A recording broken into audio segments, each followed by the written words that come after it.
Días. Seguimos hoy con las conferencias magistrales que organiza la Escuela Judicial Electoral. Hoy tenemos el gusto que nos acompañe el magistrado Miguel Bonilla López, de quien leeré su síntesis curricular antes de darle el uso de la palabra.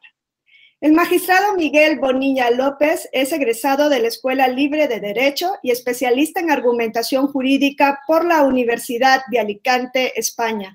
Ha sido profesor en su alma mater, así como en la Universidad Iberoamericana y en el Instituto de la Judicatura Federal, de materias como metodología e investigación jurídica, argumentación e interpretación, derechos humanos, sistema acusatorio, juicio de amparo y poder judicial, rubros en los que también ha dictado conferencias y publicado ensayos en revistas especializadas. El magistrado Bonilla López es autor de los libros Colección de ensayos, Tribunales, Normas y Derechos, Los derechos de rango máximo y la inconstitucionalidad de la ley en la jurisprudencia mexicana, Constitución y Judicatura, los límites del arraigo penal, Derechos humanos y función judicial, Ensayo de un método, 12 fábulas para estudiantes de jurisprudencia. Ha sido actuario y secretario de Tribunal Colegiado de Circuito, secretario de Estudio y Cuenta en la Suprema Corte de Justicia de la Nación, juez de distrito, miembro del Comité Académico del Instituto de la Judicatura Federal y actualmente es magistrado de circuito del 14º Tribunal Colegiado en materia del trabajo del primer circuito. Hoy el magistrado Bonilla López nos hablará sobre un tema relevante en la historia constitucional mexicana y en la historia constitucional del mundo entero, como es el amparo judicial. Antes de darle el uso de la voz, les solicito que todas las preguntas que quieran hacer llegar al magistrado nos las transmitan por las redes de la Escuela Judicial Electoral, en su página en Facebook o en Twitter a la dirección @tepjf_eg. Y dicho esto, le cedo el uso de la voz al magistrado Miguel Bonilla López. Bienvenido, magistrado. Muchas gracias, doctora Jarquín. También quiero agradecer a Polo Gama, que es la persona que finalmente me sonsacó para poder aceptar esta oportunidad valiosísima para mí de platicar de un tema que a mí me gusta, me apasiona, que es el de la historia del juicio de amparo y en particular de la historia del amparo judicial. No sé qué relevancia puede tener para una audiencia preponderantemente especializada en la materia electoral, pero pues pienso que algo podrá servirles. Y si no, por lo menos tener una idea de la historia de una de las instituciones fundamentales del derecho mexicano, pues puede, a final de cuentas, resultar atractiva para nosotros como juristas en general. Vamos a comenzar, porque tenemos poco tiempo, esto es una hora, vamos a comenzar rápido recordando el texto del artículo 101 y del artículo 102 de la Constitución de 1857, que es donde, como sabemos, se plasmó por vez primera la figura, la institución del juicio de amparo. Lo voy a leer rapidísimo porque nos va a servir de base para la reflexión que sigue. El artículo 101, muy semejante a nuestro texto actual 103, dice: los tribunales de la Federación resolverán toda controversia que se suscite, y en 3 fracciones, como actualmente está el artículo 103 constitucional vigente, por leyes o actos de cualquier autoridad que violen garantías individuales, por leyes o actos de la autoridad federal que vulneren o restrinjan la soberanía de los estados, y por leyes o actos de las autoridades de estos que invadan la esfera de la autoridad federal. Después, el artículo 102 establecía en un solo párrafo un texto brevísimo. El 102 sería equivalente, por decirlo así, al actual artículo 107 constitucional. Sin embargo, el artículo 102 era pequeñísimo. Decía esto: todos los juicios de que habla el artículo anterior se seguirán a petición de parte agraviada por medio de procedimientos y formas del orden jurídico que determinará la ley. La sentencia será siempre tal que solo se ocupe de individuos particulares, limitándose a protegerlos y ampararlos en el caso especial sobre el que verse el proceso, sin hacer ninguna declaración general respecto de la ley o acto que lo motivare. Lo que de entrada nos debe llamar la atención es las diferencias que existen entre estos dos preceptos de la Constitución de 57, el 101 y el 102, con los actuales y vigentes 103 y 107. ¿Cuál es la diferencia fundamental? Respecto al 101 y el 103 realmente no hay mucha. Hoy agregamos a los tratados internacionales y los derechos humanos y está bien, qué bueno. Pero la diferencia en ese sentido, para los efectos que nos interesan, no es una diferencia relevante. En cambio, si nosotros examinamos el artículo 102 del 57 y lo contrastamos con el 107 de la Constitución vigente, veremos diferencias fundamentales, diferencias totales. Y creo que a ustedes salta a la vista de inmediato dos cosas. Uno, la extensión. El 102 es un precepto que establece bases mínimas y generales. El principio de, por ejemplo, de instancia de parte agraviada, el principio de que le llamamos relatividad de las sentencias de amparo. En fin, es un precepto breve, pero el actual 107 es un precepto enorme, lleno de fracciones e incisos, y nosotros nos preguntamos, ¿de dónde viene? ¿Cuál es su origen? ¿Por qué en 1917, al crear esta constitución que nos rige todavía, se cambió tanto la estructura de un artículo que permaneció así desde 1857 hasta los albores de la Revolución Mexicana? Pero hay una segunda diferencia que también nos debe llamar poderosamente la atención. En el artículo 102 no se habla de amparo más que de una sola clase, un solo tipo. El único juicio de amparo que existía entonces era el que se promovía ante los jueces de distrito y que en grado de revisión llegaba a la Suprema Corte de Justicia. Dada la organización judicial de aquel momento, no existían tribunales colegiados de circuito como existen ahora. Existían tribunales de circuito unitarios, pero eran tribunales de apelación. Entonces, la jurisdicción de amparo estaba repartida en los jueces de distrito y en grado de revisión todo a la Suprema Corte de Justicia. Pero si nosotros vemos el actual 107, veremos que las cosas son muy diferentes. El artículo 107, si bien lo vemos, está estructurado de manera tal que su eje rector es el amparo judicial. Y por eso es que tenemos ahora el amparo directo por una parte y el amparo indirecto por otra. Y por eso tenemos un amparo directo que en sus principios, en los principios de 1917, iba directo hacia la Suprema Corte de Justicia, y un amparo indirecto que llegaba primero al juez de distrito y solo en vía de revisión a la Suprema Corte de Justicia. Pero ¿por qué hacer esa diferencia? Si nosotros vemos el 107 de la Constitución de 1917, entenderemos o tendremos que entender que todo su desarrollo, tal cual lo conocemos ahora, ha sido producto de la evolución del amparo judicial, de la necesidad de poner límites a la procedencia del amparo contra actos de autoridad judicial. Y esa historia sigue vigente, esa historia no ha parado. Seguimos todavía hoy en día preguntándonos, haciéndonos preguntas muy importantes en el día a día de los casos que llegan a juzgados y tribunales sobre qué actos son los reclamables en la vía del amparo, qué efectos son los que tenemos que imprimir a las sentencias de amparo cuando se reclaman actos de autoridad judicial. Es una historia que todavía no ha terminado. Tenemos, por tanto, pues ya desde 1857 hasta el día de ahora, pues una buena cantidad de años en la que todavía no hemos llegado a un punto definitivo en el que estemos ya ciertos de que el amparo no va a evolucionar, no se va a seguir transformando y no sabemos todavía hacia dónde. Vamos a verlo. La primera cuestión que nos debe interesar es que el artículo 101 de 1857 establecía literalmente que el amparo procedería contra actos de cualquier autoridad. En su interpretación más estricta, más, vamos a llamarle evidente y obvia, pues cualquier autoridad es cualquier autoridad. Y esto mismo fue lo que pensaron los juristas del siglo XIX, de mediados del siglo XIX. Aún antes de que se emitieran las leyes a las que hacía referencia el artículo 102, porque recordarán ustedes que se decía que el procedimiento de amparo se seguirá con base en los procedimientos y formas del orden jurídico que determine la ley.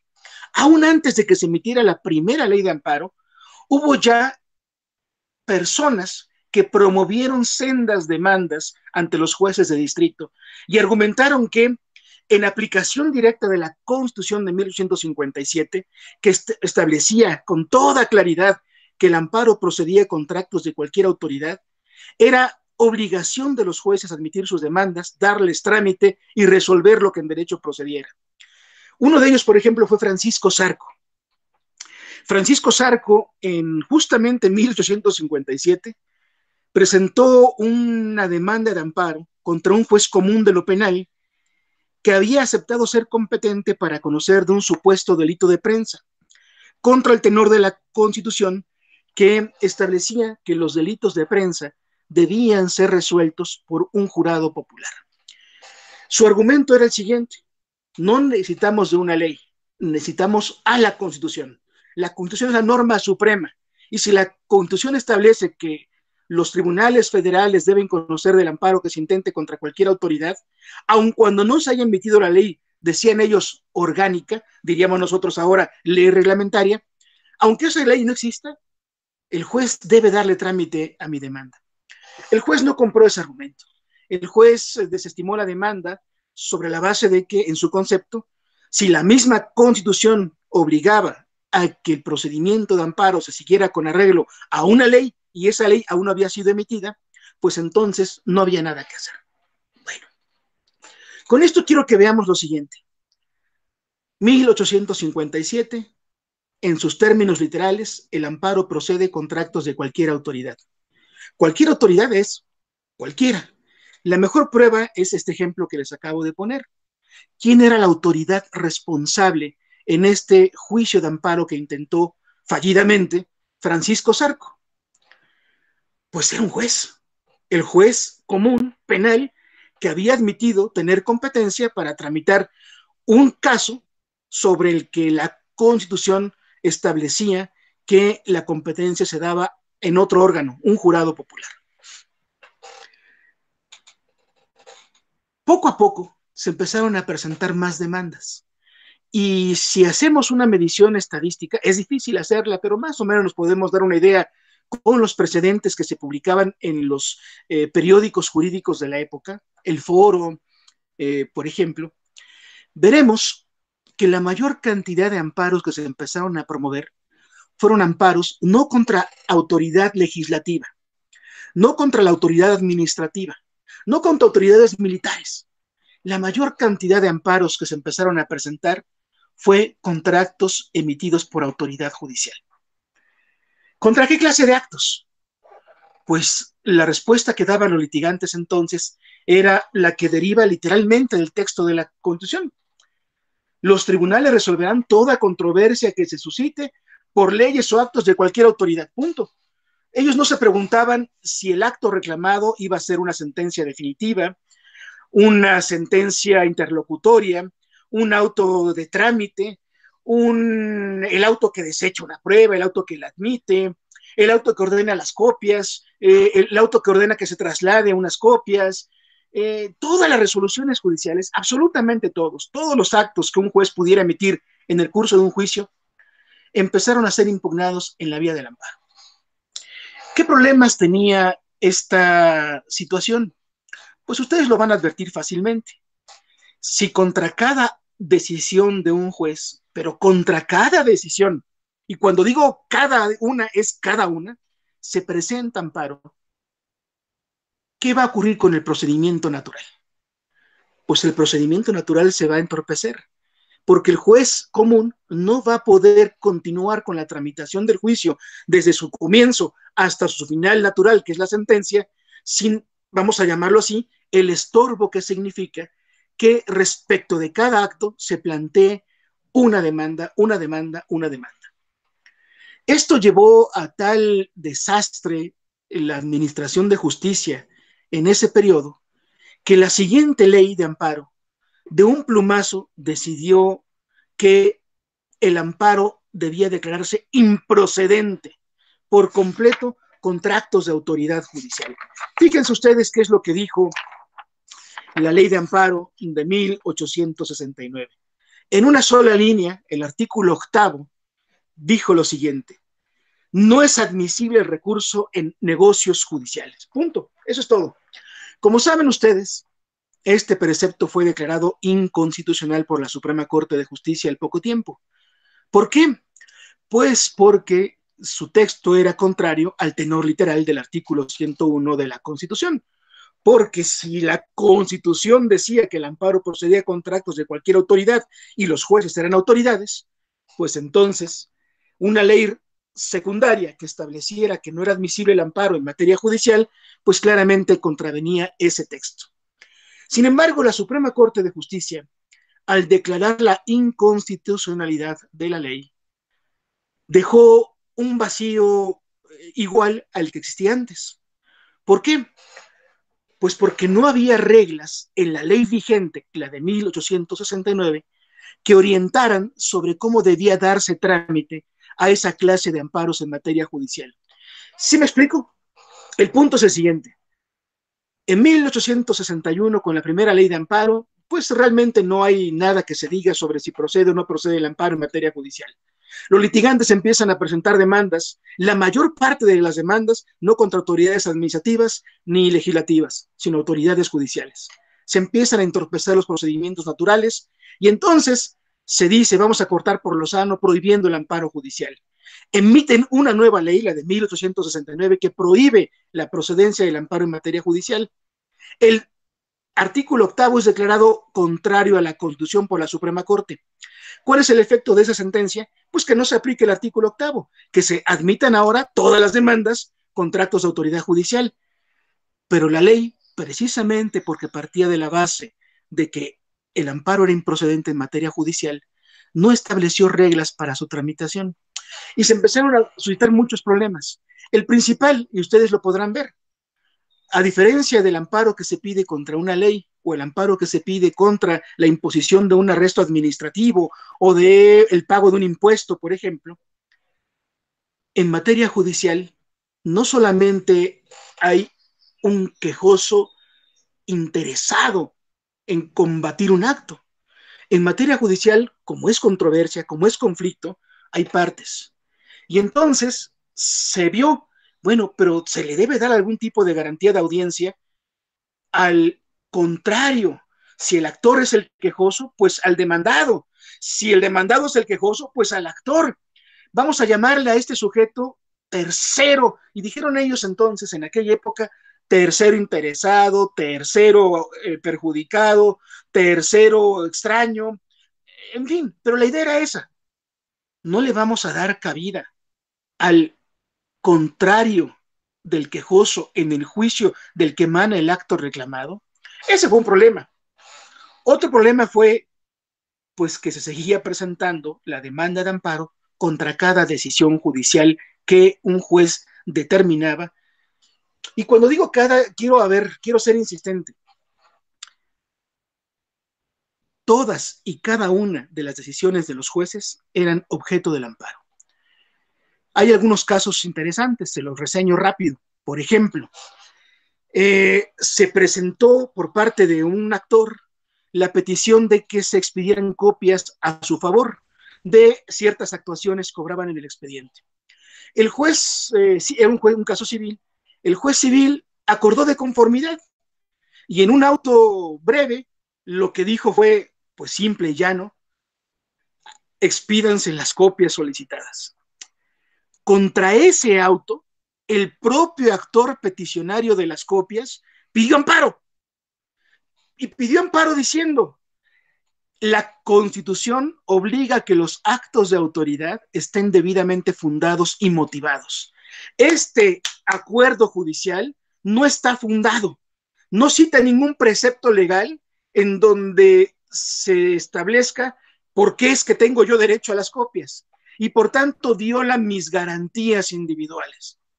Ustedes me van a decir, pues es absurdo. Pues sí, es absurdo. Pero en realidad, ¿qué había detrás de ese aparente absurdo? Pues había lo que ya entonces se llamaba chicana. Porque con la presentación de la demanda de amparo, el juez tenía que rendir un informe y suspender, así sea durante unos días, la prosecución del juicio. ¿Qué es lo que hacía el juez natural en un caso como estos? Por rendir informe al juez de distrito. El juez de distrito, ¿qué es lo que acababa haciendo en una demanda como estas? Pues negaba el amparo. Pero oficiosamente, contra las sentencias en las que se negaba el amparo, procedía la revisión ante la Suprema Corte de Justicia. Y entonces, ¿qué es lo que ocurría? Pues que el juicio natural, pues quedaba suspendido por efectos de la suspensión del juicio de amparo. El asunto llegaba a la Suprema Corte y de aquí a que la Suprema Corte llegaba a resolver, pues pasaban unos buenos meses. Y si esto lo multiplicamos por 10, por 20, por 30, por 40, por 50, por 100, veremos que ya no solamente se empezó a entorpecer el procedimiento de los juicios naturales, de los juicios comunes, también se empezó a entorpecer la labor de la justicia federal, de los jueces de distrito y de la Suprema Corte de Justicia, porque no se daban abasto para resolver tantos y cuantos asuntos que llegaban a ellos en grado de revisión y a los jueces en grado de jurisdicción ordinaria o común en amparo. Bueno, pronto entonces empezó un debate que duró hasta el siglo XX, hasta 1917. Ese debate fue el siguiente. De acuerdo, el amparo procede contra actos de cualquier autoridad. Los jueces son autoridad. El amparo debe proceder, por tanto, contra actos judiciales, pero no puede proceder indiscriminadamente contra todos y cada uno de ellos. Tenemos que empezar a pensar en reglas que nos permitan establecer límites, vamos a llamarlos así, científicos, decían en aquella época, límites científicos que impidan que el amparo se utilice de mala fe para lograr el entorpecimiento de la justicia común y de la justicia federal. Y entonces empezaron a pensar, ¿y cuáles pueden ser esos actos contra los que sí debe proceder el amparo? Porque reflejen o representen un auténtico, una auténtica lesión, un auténtico agravio. La primera respuesta fue, pues las sentencias definitivas que no admitan recurso, porque la sentencia con la que culmina un juicio que no admite recurso, por definición va a absolver o va a condenar y va a privar a alguien de un derecho. Y si esto es así, significa que esa sentencia puede ser violatoria, decían ellos entonces, de garantías individuales. Si esto es así, entonces el amparo debe proceder única y exclusivamente contra la sentencia definitiva que no admite recurso. Y durante un lapso, eso fue lo que ocurrió. Pero fíjense, otra vez se presentó la chicana.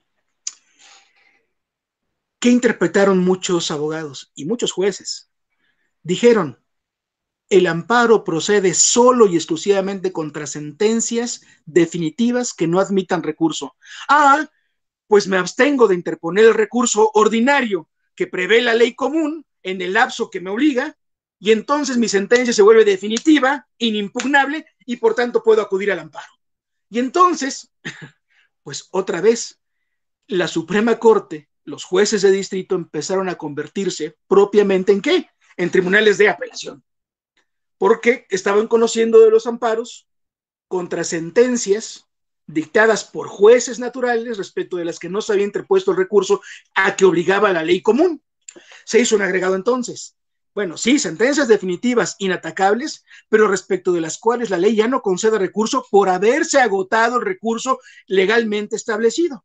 Muy bien, ya avanzamos una parte. Pero entonces se empezaron a preguntar, ¿y la sentencia será la única resolución respecto de la cual debe permitirse la procedencia del amparo? ¿No habrá otra clase de actos contra los que también se merezca la misma protección? Y uno saltó a la vista de inmediato. ¿Y si el acto judicial, sentencia o no sentencia, afecta a una persona extraña al procedimiento? No al actor, no al demandado, sino un tercero extraño. Por ejemplo, cuando se decreta embargo en un juicio mercantil sobre bienes que son propiedad de un tercero que no tiene nada que ver con el pleito entre ese actor y ese demandado. Ese tercero extraño a juicio va a tener que verse privado de sus bienes y esperar hasta que se dicte sentencia definitiva en un juicio en el que no puede intervenir y contra esa sentencia pedir amparo. Pues parece que no. Debemos permitir la procedencia contra actos que afecten a terceros extraños a juicio, siempre que los afecten en forma directa e inmediata en su persona o en sus bienes. Otro caso que también se planteó. Bueno, ¿y los actos de ejecución de sentencia? Ya la sentencia está firme, ya hasta se agotó el amparo y el amparo lo negó. No queda más que ejecutar esta sentencia. Pero ¿se está ejecutando de más? ¿O se está ejecutando de menos? ¿O se está ejecutando en contra de bienes de un tercero? ¿O se está ejecutando sobre bienes que no son los... en fin? Y entonces se dijo, el amparo también debe proceder contra actos dictados en ejecución de sentencia.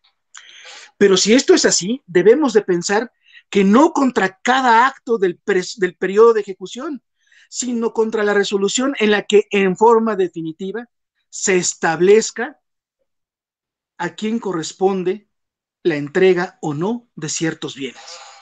Esas fueron las preguntas que se estaban planteando en ese momento. Pero hubo otra que también resultó muy interesante y que ha marcado un debate que todavía en nuestros días persiste. Muy bien, ya hemos resuelto que las sentencias definitivas pueden ser impugnables en la vía del amparo, cuando se hayan agotado los recursos, claro. 2, los actos de ejecución de sentencia. 3, los actos que afecten a terceros. Pero ¿qué no un juez puede emitir dentro del juicio actos contrarios a la ley? Y dentro de estos actos contrarios a la ley, ¿qué no habrá algunos que afecten de manera directa e inmediata a la persona o a los bienes del quejoso, actor o demandado? Habrá otros que van a afectarlos en términos netamente procesales, como cuando no se les admite una prueba, se les tiene por no comparecientes en una audiencia, cuando se les reconoce personalidad que no tienen, en fin. Entonces se empezó a pensar en que había por lo menos 2 clases de actos que podían dictarse dentro de juicio y se preguntaron entonces si el amparo debía proceder de manera directa respecto de cada uno de ellos. Algunos dijeron, el amparo sí debe proceder contra actos que entrañen una violación a las normas que rigen el procedimiento, las normas que violan el procedimiento, como las que desechan indebidamente una prueba. El debate que se presentó fue, ¿y el amparo debe proceder de manera inmediata contra esta clase de resolución intraprocesal que tiene efectos meramente procesales? ¿O el amparo debe proceder contra la sentencia definitiva y hacer valer esa violación procesal en el amparo que se intenta contra la sentencia definitiva, de la misma manera en que ocurre en la casación o en la apelación? Ese fue un debate. El otro debate fue, bueno, pero hay actos que no son procesales, que no afectan el debido proceso y que sin embargo pueden ser lesivos de derechos fundamentales como la libertad, como la propiedad, como ejemplos. Si un juez en el curso de un juicio civil decreta el arraigo de uno de los litigantes, actor o demandado, para evitar que abandone la demarcación en la que vive durante toda la tramitación del juicio, ¿qué no se le está privando de su libertad deambulatoria? ¿Y qué no la libertad deambulatoria está protegida por la Constitución? Y si el acto es ilegal, ¿qué no entonces deberíamos permitir el amparo contra esa clase de actos que violan derechos fundamentales, garantías individuales, decían entonces, afectan directamente a la persona y no tiene sentido que esperemos a que se dicte una sentencia, porque la lesión se va a seguir infligiendo desde que se decreta el arraigo y hasta que se levante. Otro ejemplo, y si en un juicio mercantil se traba embargo sobre bienes que son inembargables, por ejemplo, el hecho conyugal, las herramientas de trabajo, ¿qué no entonces desde ese momento se está infligiendo a la persona que se embarga el bien una violación de derechos? Y entonces empezaron a querer expresar esta idea con palabras como las siguientes. Hay ciertos actos dentro de juicio que son de ejecución inmediata sobre las personas o las cosas. Actos que causan un perjuicio irreparable. Actos de ejecución inmediata. Actos de ejecución irreparable. Actos de ejecución efectiva sobre las personas y las cosas. Entonces, fíjense, desde 1857, en que nace el amparo, la ley de 1861, la de 69, llegamos a la ley de 1882. Y estas preguntas se resuelven en el sentido de que el amparo solamente va a proceder contra la sentencia definitiva. Pues el debate se aviva. Está muy bien que proceda el amparo ahora contra la sentencia definitiva, pero todo esto que hemos advertido que también merece la procedencia del amparo, los actos que afectan a terceros, los actos de ejecución de sentencia, las violaciones procesales, los actos de ejecución efectiva o inmediata o irreparable sobre las personas o las cosas, ¿qué vamos a hacer con ellos? Y se aviva un gran debate. ¿Qué ocurre en 1889? Ese debate se resuelve en el sentido de que el amparo procede, fíjense ustedes, contra todo acto judicial siempre que se haya agotado el recurso. Pues volvemos exactamente al inicio, regresamos exactamente a donde estábamos. El amparo va a proceder contra todos los actos indiscriminadamente. Lo único es que sí estás obligado, dice la ley, el Código de Procedimientos entonces, a agotar el recurso ordinario, eso sí. Pero otra vez, el amparo va a proceder de nuevo contra el auto que ordena que se expidan las copias solicitadas, pero que no cita ningún artículo. Y el amparo lo va a pedir el propio solicitante de las copias. Pero peor, porque fíjense ustedes lo que pasó en el sistema de 1889. Conforme a esta legislación, al pedir amparo, necesariamente se tenía que pedir la suspensión. El juez tenía que resolver sobre la suspensión. En contra de la resolución que resolvía la suspensión, procedía revisión ante la Suprema Corte de Justicia. Entonces llega por ahí una revisión ante la Corte. Seguía el juicio de amparo, que no lo suspendía. Contra la sentencia que dictara el juez de distrito, procedía revisión oficiosa ante la Suprema Corte. Entonces ya teníamos dos revisiones respecto de un mismo asunto ante la Suprema Corte. Peor todavía, la ley establecía lo siguiente: si no se agota, decía, contra la sentencia del juez procede revisión y el juicio se debe suspender oficiosamente. El juicio de amparo. Entonces, pues llegamos a una situación exactamente igual. Y de repente, de último momento, se les ocurre cambiar esa partecita que decía que sí se debían agotar los recursos. Alguien dice, el artículo 101 y el artículo 102 de la Constitución no establecen que se deban agotar los recursos ordinarios. Establece que el amparo procede contra el acto que viola garantías. Por tanto, es inconstitucional que obliguemos a los quejosos a agotar los recursos ordinarios. Eliminemos esa prevención. ¿Qué pasó? ¿Qué es lo que ocurrieron? El conjunto de estas normas, ¿qué fue lo que originó? Pues exacerbado lo mismo que ya estaba pasando. Aquello mismo que comenzó en 1861 con la primera ley de amparo. la justicia común se entorpeció y la justicia federal se entorpeció también. Bueno, este es el estado de cosas en el que estamos en 1889 hasta 1908. Perdonen, no sé cómo vamos de tiempo. Vamos bien. Nos ¿Sí? quedan, sí, alrededor de 15 minutos. Ah, caray, no, entonces no vamos bien. No, Déjeme, me apuro. necesita un tiempo más, magistrado, podemos hacer Déjeme 40 minutos. Déjeme apurar un poco más entonces. ¿Qué es lo que ocurre entonces en ese lapso? Progresamos a un estado de cosas caótico para la justicia común y para la justicia federal. El amparo procede en materia judicial contra todo.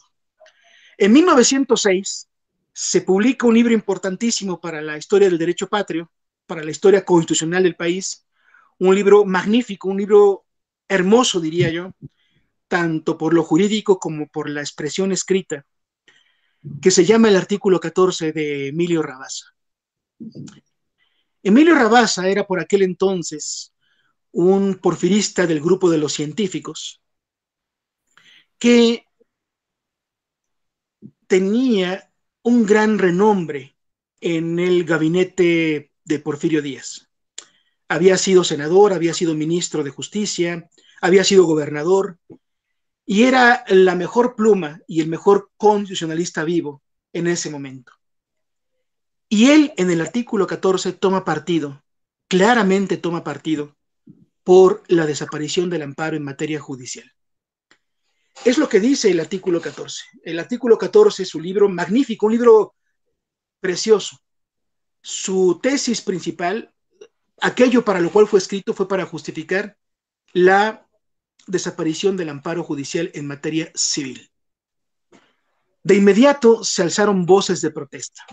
Y fíjense ustedes, ya las cosas estaban muy enrarecidas en el ambiente político de nuestro país. Rabasa era porfirista científico. Contra los científicos había por lo menos 4 grupos. Los porfiristas puros, vamos a llamarlos así, esto es, porfiristas que estaban dentro del gabinete, dentro del gobierno, pero que eran enemigos de los científicos, de José Yves Limantour, de Emilio Rabasa, de Miguel Macedo, gente como Miguel Bolaños Cacho, como Rodolfo Reyes, como bueno, se me escapan ahorita los nombres, pero fíjense ustedes, un primer grupo opositor político, pero también jurídico, de los científicos porfiristas eran los porfiristas puros. Un segundo grupo eran los anarquistas. Ricardo Flores Magón, los hermanos Magón, eran abogados y tenían en sus filas a otros abogados, y dentro de estos abogados había gente como Antonio Díaz Soto y Gama, un anarquista, después agrarista, que era enemigo declarado del régimen de Porfirio Díaz, pero no solamente un enemigo político, también era un enemigo jurídico, era un crítico de las reformas que estaban emitiendo los porfiristas en aquellos momentos. Un tercer grupo era el de la oposición católica, que eran propiamente lo que después se conocieron como reaccionarios y conservadores. Gente que estaba, toda ella, conformada por políticos, pero también por abogados extraordinarios, abogados de grandes vuelos, que representaban a muchas compañías extranjeras y que tenían, pues eran propiamente ellos los mejores abogados del país. Gente como Isidro Rojas, como Francisco Pascual García, y algunos que no eran propiamente católicos, pero que también eran abogados de muchos vuelos, abogados realmente finos, como José Natividad Macías. Y había un siguiente grupo conformado por lo que después fue conocido como carrancistas, el grupo que triunfó en la Revolución Mexicana. Y a este grupo también se adhirieron abogados de grandes vuelos. Uno de ellos fue José Natividad Macías, que primero estuvo de alguna forma, vamos a decirlo, haciendo migas con la oposición católica, y después se pasa al bando del carrancismo y se convierte en el ideólogo jurídico con Pastor Roa, con Luis Manuel Rojas, en fin. Entonces, fíjense ustedes, en 1906 se publica el libro de Rabasa, el libro de los científicos. ¿Qué es lo que quieren? Eliminar el amparo judicial de una buena vez. Ante los problemas que causa la regulación. En contra de esta idea, afloran 4 posiciones. Estas 4 posiciones, ¿en dónde se ven reflejadas? En libros. En libros que se publican al mismo tiempo que se publica el artículo 14 y que se publican precisamente en oposición a Rabasa, en abierta oposición a Rabasa.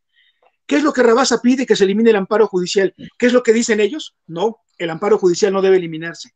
El amparo judicial debe conservarse. Lo que tenemos que hacer más bien es en pensar en reglas, y vuelven a utilizar la expresión porque era la palabra de moda, científicas y positivas, que nos permiten dar un cauce correcto, jurídico, natural al juicio de amparo en materia judicial, para permitir que proceda contra lo que debe proceder e impedir que proceda contra lo que no debe proceder. ¿Y qué reglas son las que proponen ellos? Pues las que ya les he comentado.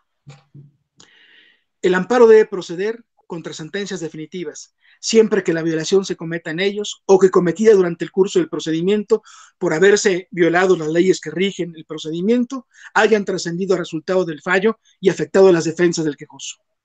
2. Los actos en juicio de ejecución inmediata sobre las personas o las cosas. 3. Los actos dictados en ejecución de sentencia, antes de juicio o fuera de juicio o después de concluido. Y los actos que afectan a personas extrañas a juicio. Si ustedes se fijan, esto que les estoy diciendo es exactamente aquello que acabó trasplantándose en el artículo 107 de la Constitución de 1917 en su texto original y que persiste hasta nuestros días. ¿Contra qué procede el amparo hoy por hoy, en nuestros días? Contra las sentencias definitivas. Las resoluciones que pongan fin al juicio, sea que las violaciones se cometan en ellos o que cometidas durante el procedimiento hayan trascendido al resultado del fallo y hayan afectado las defensas del quejoso. Contra actos dictados antes de juicio, después de concluido y en ejecución de sentencia, contra actos que afecten a terceros extraños y contra actos de ejecución de imposible reparación, siempre que se cometan dentro de juicio. Si nosotros vemos, el paralelismo es evidente. No nos puede quedar duda. Los orígenes del 107, tal y cual lo conocemos hoy en día, están precisamente en ese debate que se suscitó con la publicación del artículo 14 de Emilio Rabasa en 1906. Este debate finalmente lo perdieron todos, porque fíjense qué fue lo que acabó ocurriendo.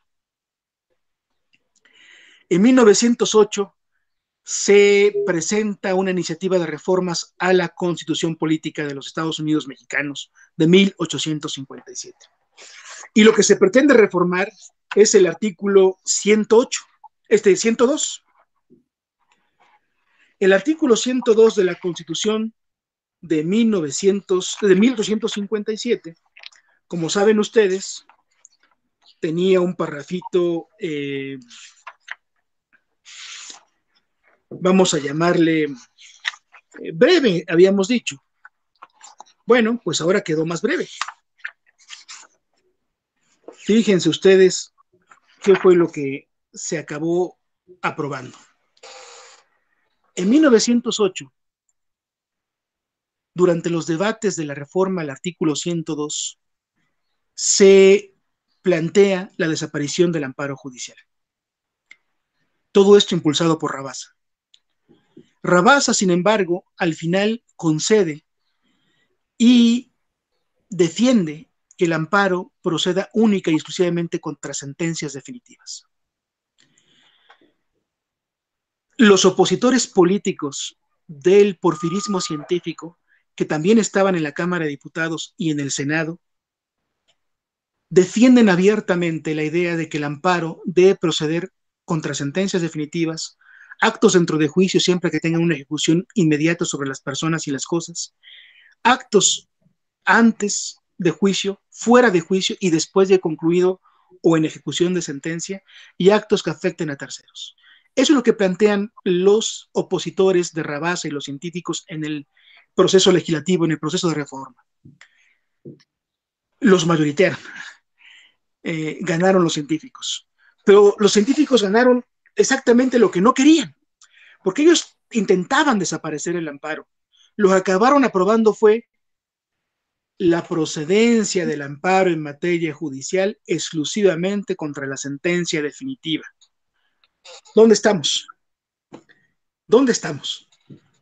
Pues estamos regresando de donde ya veníamos, a lo que ya existía en 1882.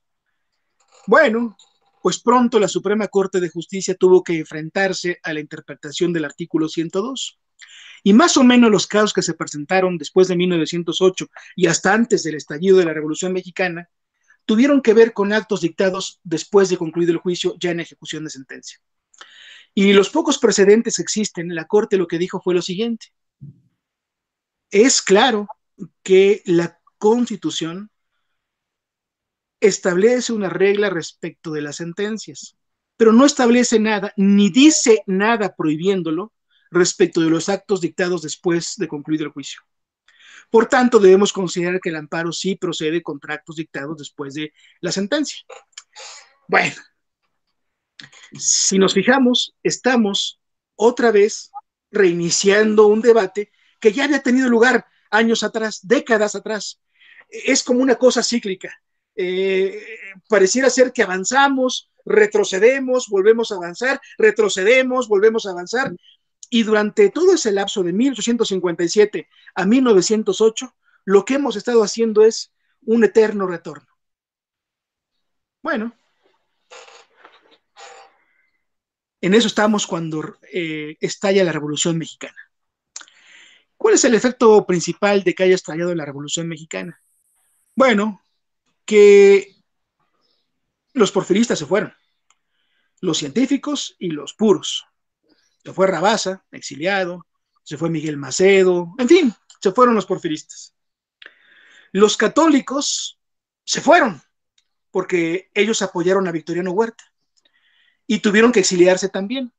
Se fue gente como Isidro Rojas y Francisco Pascual García, que habían escrito un libro valiosísimo, El amparo y sus reformas, en contra del artículo 14 de Rabasa.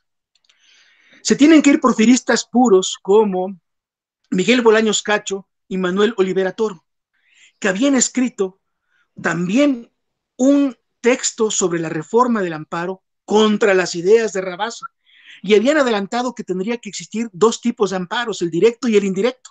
No dijeron directo o indirecto, pero si nosotros analizamos su propuesta, pues claramente lo que estaban diciendo es: del amparo contra la sentencia definitiva conocerá la Corte, y del amparo contra cualquier otra clase de acto conocerá el juez de distrito. Pues eso es el amparo directo y el indirecto, ¿verdad?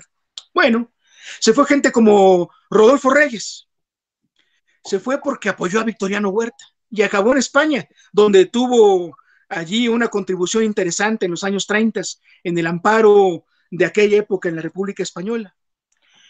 El punto es que el país se quedó sin abogados. Eso es lo que quiero que ustedes vean conmigo.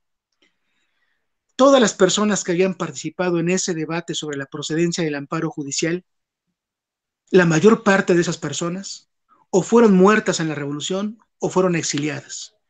Y los abogados que quedaron ya no conocían bien a bien todo ese debate, salvo dos abogados importantes para nuestros efectos, para nuestra historia, que son José Natividad Macías y Luis Manuel Rojas. José Natividad Macías era considerado, decían en aquel entonces, que era un verdadero Miguel Ángel del derecho, que era un renacentista de la ley. Era un abogado excepcional, notabilísimo, y se había convertido en el ideólogo principal en el aspecto jurídico de Venustiano Carranza y su movimiento revolucionario.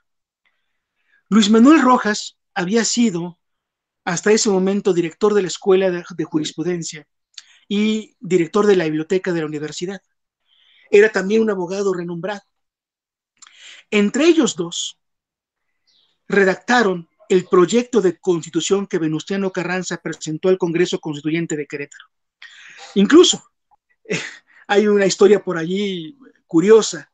Luis Manuel Rojas, a sus 50 años, se casó con una señorita de 16. Esa señorita de 16 años, en este momento no recuerdo su nombre, es quien materialmente mecanografió el proyecto de constitución.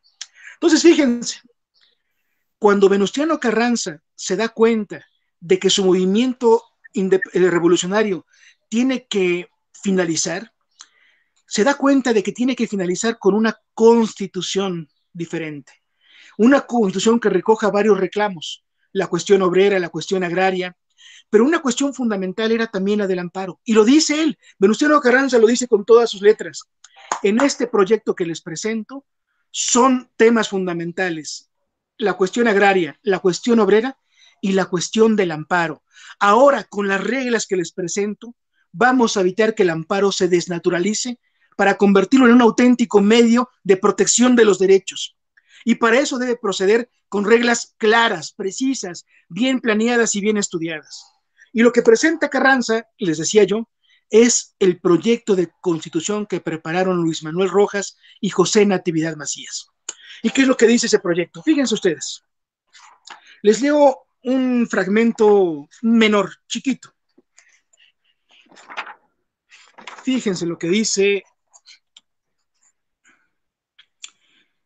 Venustiano Carranza en la presentación del proyecto de constitución. Hay que reconocer que en el fondo de la tendencia a dar al artículo 14 una extensión indebida estaba la necesidad ingente de reducir a la autoridad judicial de los estados a sus justos límites. Se hacía preciso tener un recurso, acudiendo a la autoridad judicial federal para reprimir tantos excesos. Así se desprende de la reforma que se le hizo en 1908 al artículo 102 de la Constitución de 1857, reforma que por lo demás estuvo muy lejos de alcanzar el objeto que se proponía, toda vez que no hizo otra cosa que complicar más el mecanismo del juicio de amparo, ya de por sí intrincado y lento, y que la Suprema Corte procuró abrir tantas brechas a las expresadas reforma que en poco tiempo la dejó enteramente útil.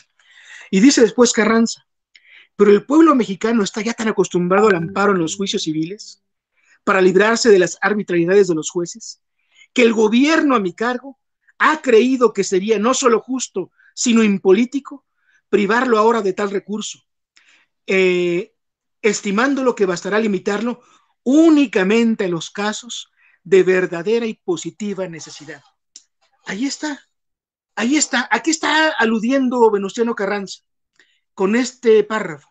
Si nosotros conocemos este debate, esta historia del amparo judicial, no podremos sino considerar que en realidad se está refiriendo a todo el debate teórico que hubo sobre la necesidad de que el amparo procediera en materia judicial, pero acotado, como dice él, a ciertos y positivos límites que impidan que el amparo se convierta en chicana, que entorpezca la justicia local y que entorpezca la justicia federal. Y el artículo 107 de la Constitución que se aprobó, como recordábamos hace unos momentos, establece por vez primera la distinción entre el amparo directo y el indirecto. El amparo directo ante la Suprema Corte, el indirecto ante los jueces de distrito. ¿Y qué es la diferencia? ¿Cuál es el eje sobre el cual giran estas dos posibilidades del amparo, la vía directa y la vía indirecta? Si nos fijamos, es el amparo judicial. Porque el amparo directo procede contra sentencias definitivas, ahora en nuestros días también contra resoluciones que ponen fin a juicio. Siempre que la violación se cometa en ellos o que cometida durante el procedimiento haya afectado defensas y trascienda resultado del fallo. El amparo indirecto procede contra todo lo demás, los actos de cualquier autoridad, la legislativa, la administrativa y la judicial, siempre que no sea la sentencia definitiva o ahora la resolución que pone fin a juicio. ¿Y qué actos son esos? ¿Qué actos son los actos judiciales contra los que procede el amparo indirecto? Los actos cometidos antes de juicio, después de concluido el juicio, en ejecución de sentencia, que promuevan personas extrañas y los actos dentro de juicio, siempre que tengan una ejecución de imposible reparación. Pregunta para ustedes: ¿quiénes son las influencias teóricas de José Natividad Macías y Luis Manuel Rojas para diseñar al amparo en esa forma, vía directa, vía indirecta, tomar como eje el amparo judicial, sentencias definitivas por un lado, todos los demás actos por otro, establecer hipótesis claras de procedencia del amparo en materia judicial. ¿Quiénes son las influencias históricas? No es Rabasa. La influencia histórica son estos abogados opositores a los científicos porfiristas. Estamos hablando de gente como Antonio Díaz Soto y Gama, anarquista. Estamos hablando como gente como Miguel Bolaños Cacho y Manuel Olivera Toro, porfiristas puros. Estamos hablando de gente como Isidro Rojas y Francisco Pascual García, conservadores católicos. Estamos hablando, pues, de las personas que era la oposición política y jurídica al cientifismo porfirista de la primera década del siglo XX. Bueno, ¿con esto se acabó la historia del amparo judicial? No, no ha acabado. No ha acabado porque todavía hay un tema que persiste hasta nuestros días. Hoy. ¿Qué son los actos en juicio de ejecución de imposible reparación? Ya no tenemos problemas con que el amparo proceda contra sentencias definitivas. No tenemos problemas con que proceda contra actos dictados después de concluido el juicio y en ejecución de sentencia. Contra actos que afecten a terceros extraños a juicio. Contra actos dictados fuera de juicio o antes de que empiece el juicio. Lo que no sabemos ahora es cuáles son los actos en juicio de ejecución de imposible reparación. ¿Y por qué no lo sabemos? Porque cuando se promulgó la Constitución del 17, decíamos hace unos momentos, ¿qué es lo que ya no había en el país? Abogados. Los abogados que habían contribuido a este debate. Y entonces los abogados litigantes, los jueces, los intérpretes en general, se encontraron con un texto del que no conocían los antecedentes. Y empezó un debate que lleva ya 100 años sobre qué significa el amparo cuando se intenta contra actos en juicio cuya ejecución sea de imposible reparación. Pero eso es tema distinto. Con esto creo haber agotado el tiempo que me habían asignado. Les agradezco su paciencia y espero que esto haya sido y les sea de, si no de utilidad, por lo menos los haya mantenido un poco entretenidos. Muchas gracias. Estoy a sus órdenes. Muchísimas gracias, magistrado. La verdad, el tema es interesantísimo, no solamente para los constitucionalistas mexicanos, sino para los constitucionalistas de gran parte del mundo que hemos conocido el amparo precisamente a través del nacimiento del juicio de amparo en México. Es interesante ver cómo nace y evoluciona en México esta institución que se exportó no solamente al derecho comparado, sino también, y de ahí que se fue al derecho comparado, al derecho internacional de los derechos humanos. Y así encontramos cómo los diferentes instrumentos internacionales exigen que exista ese proceso judicial, sencillo, breve y efectivo para conocer vulneraciones de derechos. Llama muchísimo la atención cómo en México existe esta bifurcación del amparo en directo e indirecto y cómo se ha ido transformando en la práctica precisamente el amparo directo. Pero también llama mucho la atención el excesivo formalismo que rodea el amparo en la práctica.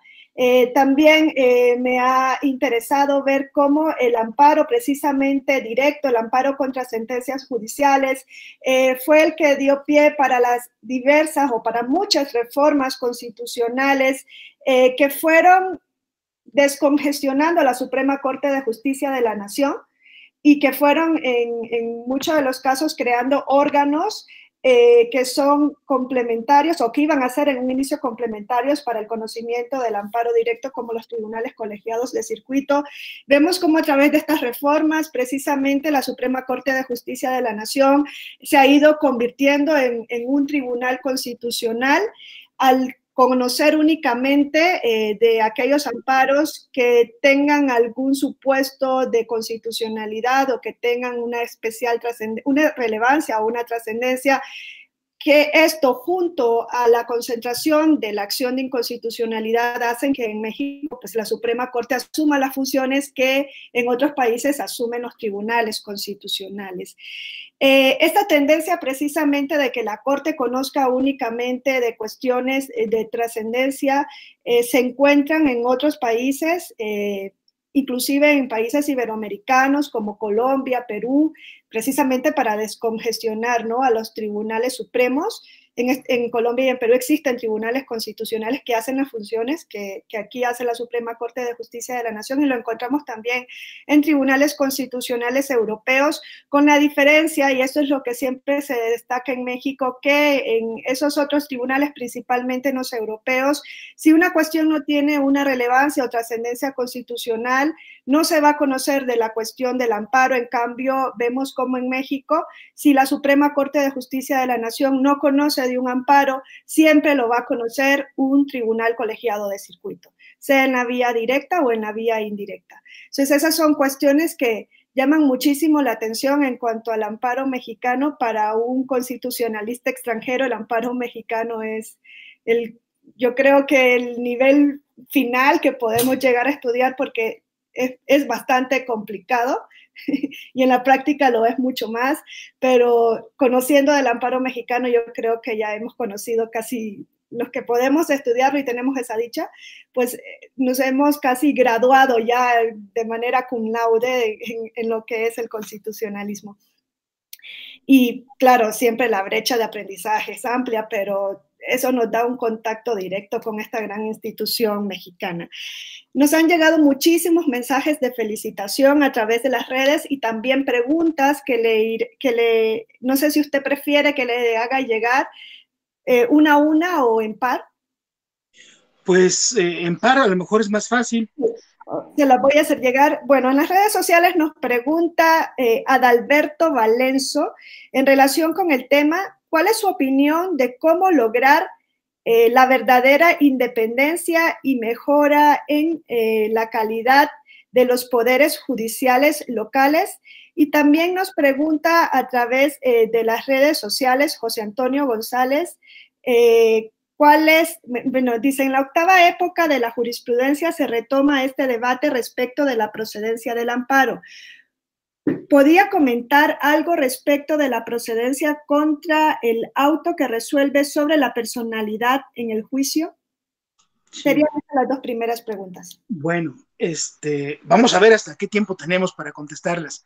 Son preguntas muy interesantes, pero no son de respuesta breve. El sí, tema de la... entendernos, si usted lo considera bien, magistrado. Bueno, un poquito, porque sí. Okay. Parece mentira, pero estamos en tiempos de pandemia y no sé ustedes, pero acá uno trabajando más, ¿no? Sí. Aquí en la casa, pero bueno, vamos a platicar sobre estas dos preguntas primero. Bueno, sí. El tema de la independencia y autonomía de los poderes judiciales locales, en general de los poderes judiciales diferentes o ajenos a la estructura del Poder Judicial de la Federación, siempre ha sido un tema. Es un tema histórico, nos viene, como hemos visto hace unos momentos, desde aquellos ayeres. ¿Por qué justificaban los litigantes que el amparo tenía que proceder contra actos de cualquier autoridad y dentro de ellas la autoridad judicial? Porque desconfiaban de la justicia local. ¿Por qué desconfiaban de la justicia local? Estoy hablando de 1861, 1869. Porque en aquellos días era clarísima la preeminencia de los gobernadores y jefes políticos sobre el aparato judicial de cada una de las entidades federativas. Era total y absolutamente clara esa injerencia, no solamente en el nombramiento. Había normas que permitían al gobernador designar, por ejemplo, directamente a los jueces. Había normas que permitían al gobernador designar directamente a sus secretarios judiciales. Vaya, realmente no se podía hablar de una independencia clara. Ha sido un tema fundamental y central. Creo que no es la oportunidad ahora para explorar posibles vías. Sí, en cambio, me atrevo a recomendar para esta persona que hace la pregunta el libro último que publicó el entrañable don Héctor Fix Fierro, recientemente fallecido, un hombre extraordinario, un hombre generoso, un sabio, pero quien publicó un último libro que precisamente está referido al Poder Judicial en general y al futuro que podemos esperar de su regulación, de sus facultades, en fin. Me parece que es un libro importantísimo en el mundo jurídico, es un libro que yo recomendaría absolutamente para que personas estén interesadas en temas como el de la independencia y autonomía de los poderes judiciales locales, le echen un ojo desde ya. Creo que sería la fuente más valiosa. Respecto al tema del desechamiento de la excepción de falta de personalidad, bueno, ese es el tema que ha motivado un debate de 100 años, desde 1917 hasta este 2020. Como sabemos, es una excepción que puede tener dos resultados. Cuando se opone, el tribunal puede estimarla y por tanto declarar que la contraparte contra quien se está promoviendo esta objeción de personalidad carece de ella y el efecto inmediato pues es la conclusión anticipada del juicio. Otra posible solución es que se desestime la excepción, que se deseche, porque pues, no se haya opuesto en tiempo y en forma, porque efectivamente haya personalidad, contrariamente a lo sostenido por el opositor. En fin, tenemos dos posibilidades. El desechamiento de la excepción de falta de personalidad firme, porque ya no procede recurso al haberse agotado, puede poner fin a juicio o puede ser desestimada y el efecto es que el juicio continúe. Durante una primera etapa, los tribunales y los litigantes se preguntaron lo siguiente: ¿qué clase de amparo es el que debe proceder contra cualquiera de las dos resoluciones que pueden recaer a la excepción de falta de personalidad? El primer debate que suscitó fue si se admite la excepción y se declara fundada, el efecto es que el juicio termina anticipadamente. La resolución que pone fin a juicio es una resolución que debe reclamarse en la vía del amparo directo porque es equiparable a una sentencia definitiva, o en la vía del amparo indirecto porque es un acto en juicio de ejecución de imposible reparación. Las dos respuestas se dieron. Durante una época se dijo que era un acto que ponía fin a juicio equiparable al amparo directo. En otro momento se dijo no, es un acto de imposible reparación porque ya no va a poder dictarse ninguna sentencia. Bueno, ese debate concluyó finalmente en 1988, no tan lejos. En 1988 se estableció en forma clara que la vía directa era la procedente para impugnar la resolución que pone fin a juicio. Pero entonces fíjense, desde 1917 y hasta 1988 no quedaba claro, exactamente claro, qué clase de vía directa o indirecta era la procedente contra la resolución que consideraba fundada la excepción de falta de personalidad. Bueno, hasta 1988. A mí me parece que es una solución correcta. Son analogables en ese sentido, tanto la sentencia definitiva como la resolución que pone fin a juicio. Las dos concluyen el juicio, ¿verdad? En fin, bueno. ¿Qué pasa contra la resolución que desecha la excepción de falta de personalidad? Bueno, en una primera etapa se dijo que eso no era un acto de imposible reparación porque para que lo fuera se necesitaba que hubiera una afectación física, material sobre las personas y las cosas, que no pudiese ser ya revertida en la sentencia definitiva. Se puso como ejemplo el caso de una orden judicial que ordenase el derribo de una casa. Se dijo, la orden judicial que ordena derribar una casa es de ejecución de imposible reparación porque afecta físicamente, materialmente a las cosas. Dos, aunque se obtenga sentencia definitiva favorable a aquel que vio derribada su casa, no va a encontrar reparación porque la casa, pues evidentemente ya se derrumbó, ¿verdad? Bueno, bajo este tamiz se dijo, el desechamiento firme de la excepción de falta de personalidad solamente tiene efectos procesales, no afecta en forma física, material a las personas ni a las cosas. Y aunque no se pueda volver a ver en la sentencia, faltaría el aspecto material de afectación física. Por tanto, el amparo es improcedente. Esto se dijo más o menos entre los años 1927 y 1932. 10 años después, en 1941, la Suprema Corte consideró que, al contrario, el desechamiento firme de la excepción de falta de personalidad era un ejemplo típico de lo que es un acto en juicio de ejecución de imposible reparación. ¿Y sobre qué base se dijo esto?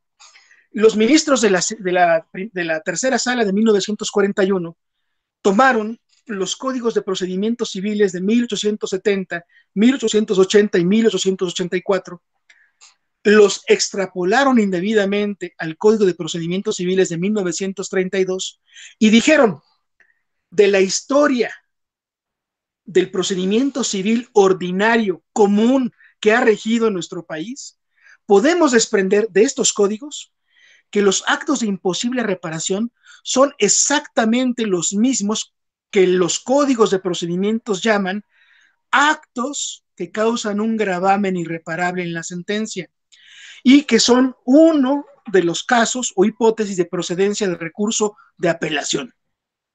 Sobre esa base dijeron: el desechamiento firme de la excepción de falta de personalidad es un acto que causa gravamen irreparable en la sentencia. ¿Por qué? Porque al desestimarse la excepción, por efectos de la preclusión, ese aspecto no podrá volver a ser tocado en el curso del juicio y desde luego menos aún en la sentencia definitiva con la que culmine, porque el tema de personalidad ya va a estar superado. Eso ya no puede ser tocado de nueva cuenta y por tanto es irreparable. El error está en que los códigos de procedimientos,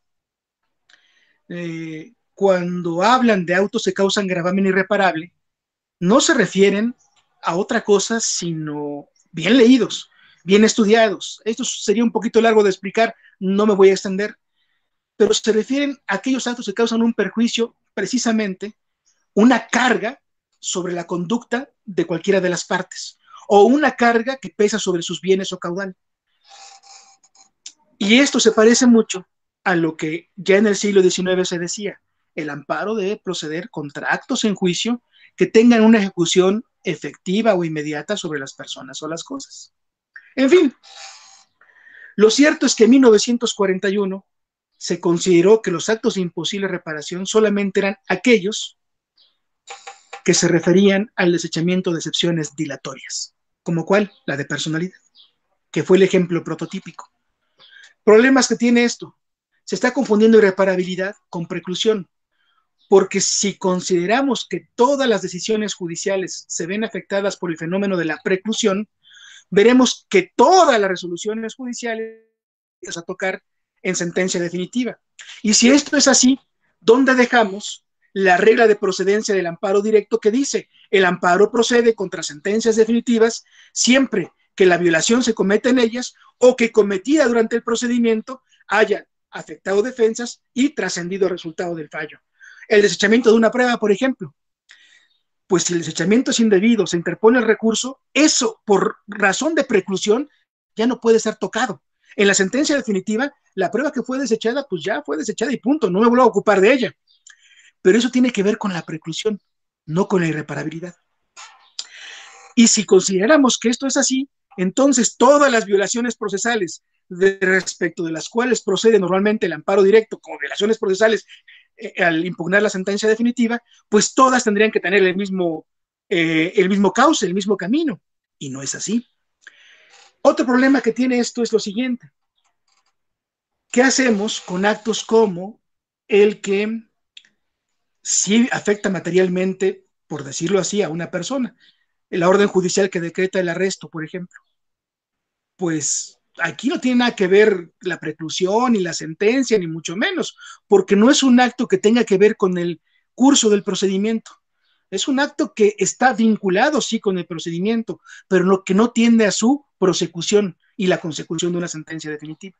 En fin, en 1988, 1991, la Corte se volvió a ocupar del tema y dijo, no, el desechamiento firme de la excepción de falta de personalidad no es un acto de imposible reparación. ¿Por qué?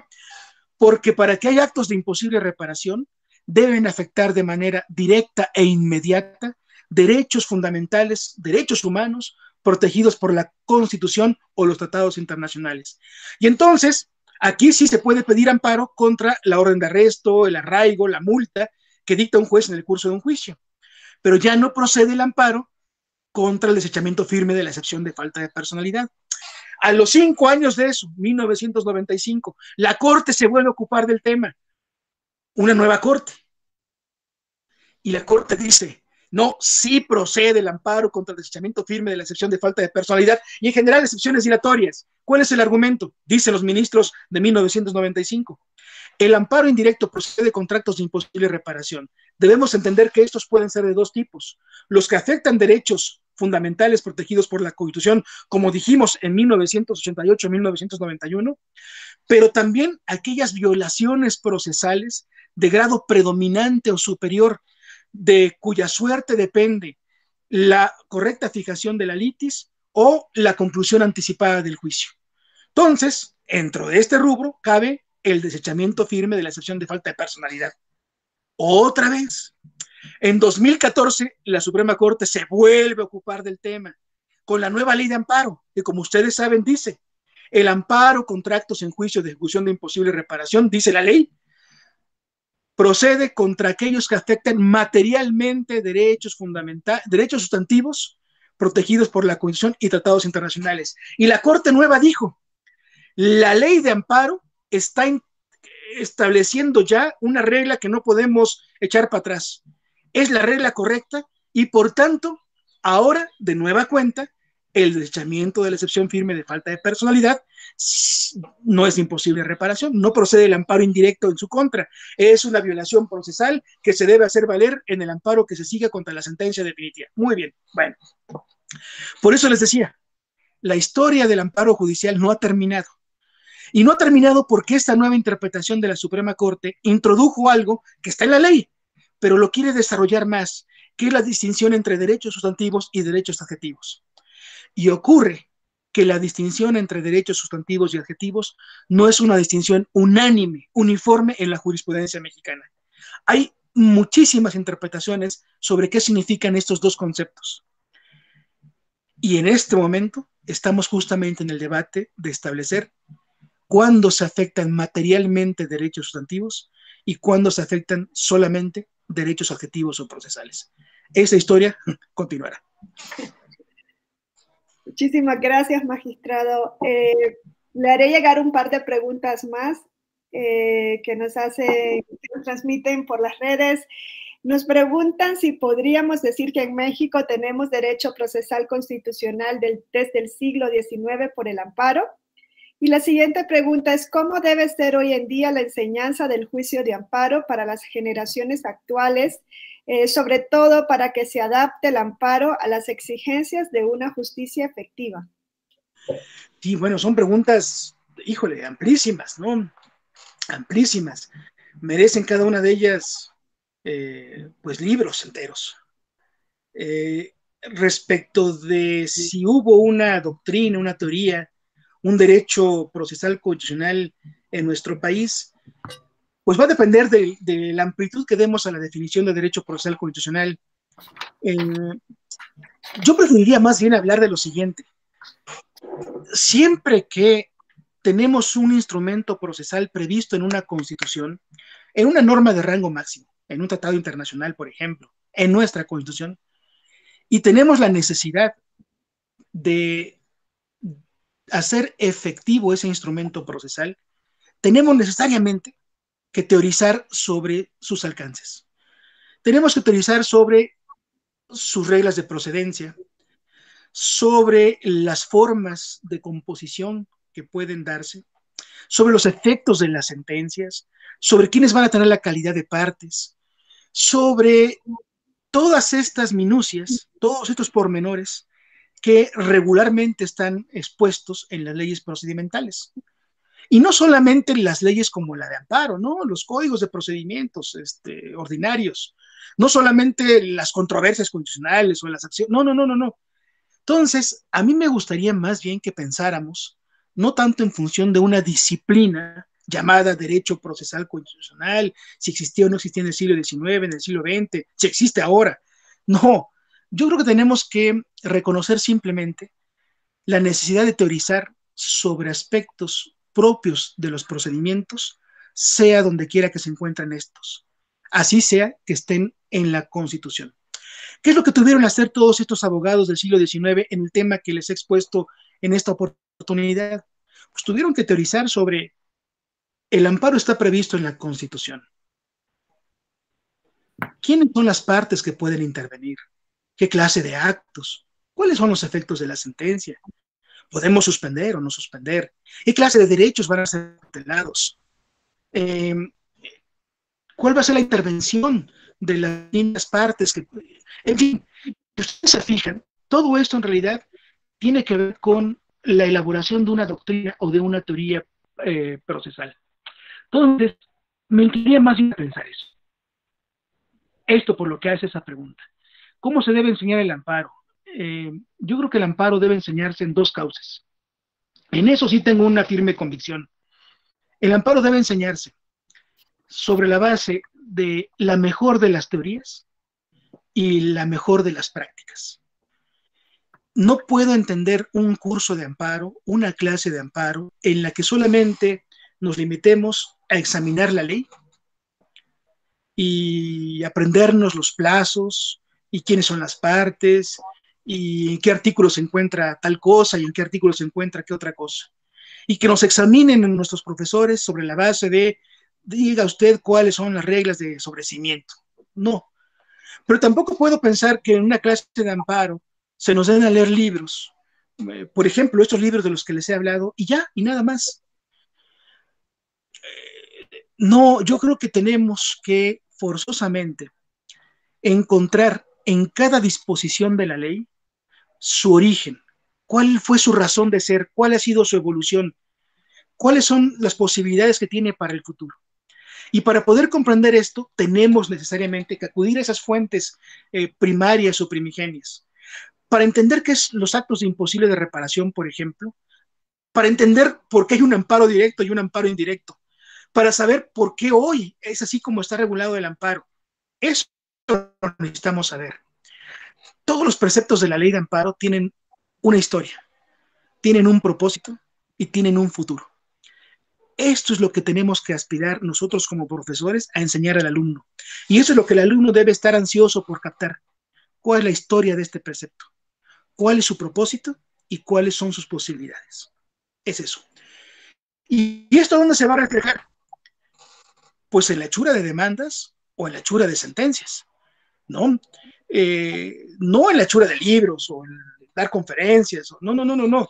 Donde vamos a ver si aprendimos amparo, si sabemos amparo, no lo sabemos, es cuando somos capaces de elaborar una demanda presentable, una demanda que tenga pies y cabeza, una demanda que diga lo que tiene que decir y no otras cosas, una demanda en donde hay argumentos, cuando somos capaces de elaborar unas buenas consideraciones para dar respuesta a los argumentos de una demanda, somos capaces de hacer una sentencia con forma y con contenido.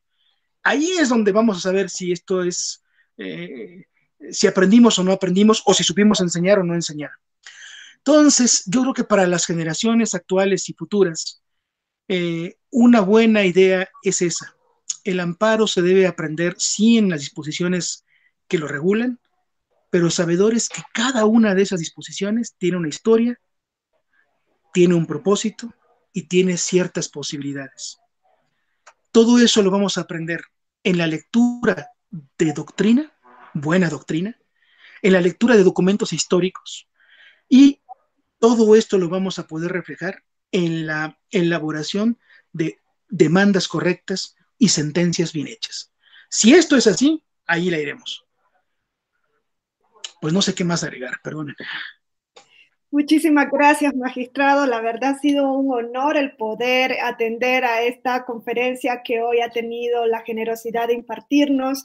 Y a nombre de los magistrados y magistradas de Sala Superior del Tribunal Electoral del Poder Judicial de la Federación, y de la directora de la Escuela Judicial Electoral, doctora Gabriela Rubalcaba, le queremos transmitir el mayor de los agradecimientos y queremos expresarle que esperamos seguir contando con usted para que participe en próximos eventos que organicemos, ya sea en esta vía o probablemente, ojalá se pueda hacer también en la vía presencial. Le agradecemos muchísimo su participación. Al contrario, el agradecido soy yo por haberme brindado esta oportunidad. Reitero mi agradecimiento para todos ellos, pero sobre todo para Polo Gama, que es la persona que me enganchó para estar con ustedes esta tarde. Muchísimas gracias. Muchísimas gracias, y a quienes nos han seguido a través de las redes sociales agradecemos que sigan atendiendo los eventos que organiza la Escuela Judicial Electoral y les esperamos próximamente. Buena tarde. Buenas tardes.